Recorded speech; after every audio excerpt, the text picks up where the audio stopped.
হচ্ছেটা কি রাজ্য ত্রিপুরায়? এরকম আবহ বা পরিস্থিতি ত্রিপুরা রাজ্যের ইতিহাসে তো বিরল। একটা সময়ে সাম্প্রদায়িক হিংসার বাতাবরণে ত্রিপুরার আকাশ বাতাস বিষাক্ত হয়েছিল, এটা সত্যি কথা।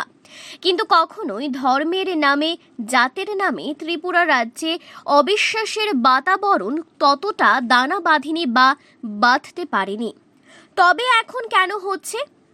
গন্ডাছড়া, রানীর বাজার, এবার কদমতলা। দুর্গাপুজোর চাঁদাকে কেন্দ্র করে যেভাবে ভয়াবহ পরিস্থিতি ত্রিপুরায় তৈরি হয়েছে, তা যদি গোটা রাজ্যের পুজোর আনন্দটাকেই ফিকে করে দেয়, তাহলে কিন্তু অবাক করার কিছু থাকবে না।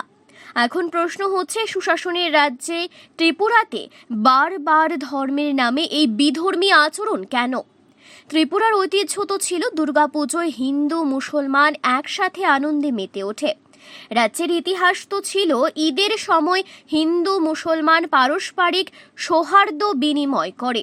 রাজ্যের পরম্পরায় রয়েছে বড়দিনের আনন্দে সব ধর্মের মেলবন্ধন তৈরি হয়, অর্থাৎ ধর্মের নিরিখে বৈচিত্র্যের মধ্যে ঐক্যের কথিত বাতাবরণ রাজ্য ত্রিপুরায় দীর্ঘদিন ধরে অটুট ছিল।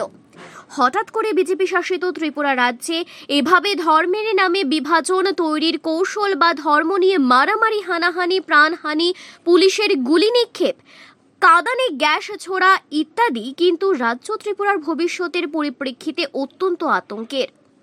সর্বশেষ সংবাদ অনুযায়ী শুধু কদমতলা নয়, গোটা উত্তর ত্রিপুরা জেলায় দুর্গাপুজোর প্রাক মুহূর্তে থমথমে পরিস্থিতি রয়েছে। ভাবা যায় যে রাজ্যে দুর্গাপুজোর ৩-৪ দিন আগে প্যান্ডেলে প্যান্ডেলে বিভিন্ন স্তরের স্বেচ্ছাসেবক থেকে শুরু করে সাধারণ মানুষদের উপস্থিতি পরিলক্ষিত হতো পুজোর প্রস্তুতি চূড়ান্ত করার জন্য।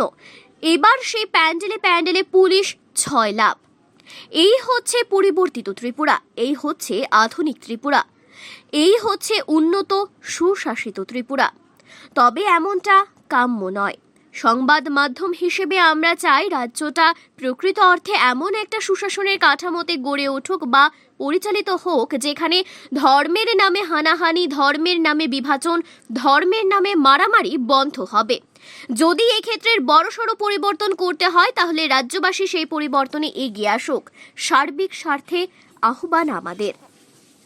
Bureau report, Tripura news Bangla.